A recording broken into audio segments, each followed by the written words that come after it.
Polres Merauke tingkatkan patroli di awal Desember. Patroli digelar untuk mengantisipasi potensi gangguan Kamtibmas di wilayah Merauke.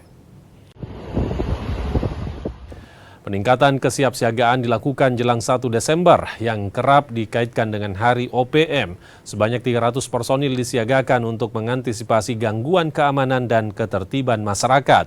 Para personil ditempatkan di sejumlah titik rawan di Merauke. Untuk kegiatan kami Polres Merauke dalam menyikapi kalender Kamtibmas, di mana pada bulan Desember itu tepatnya pada tanggal 1 Desember dan tanggal 4 Desember.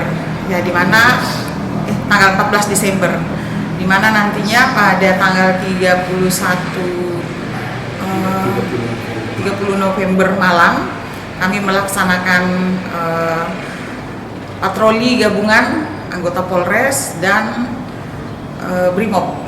Nah, begitupun nanti ada patroli khusus dari Satsamapta dan anggota Polres Merauke juga akan melaksanakan siaga 1 ya Pak.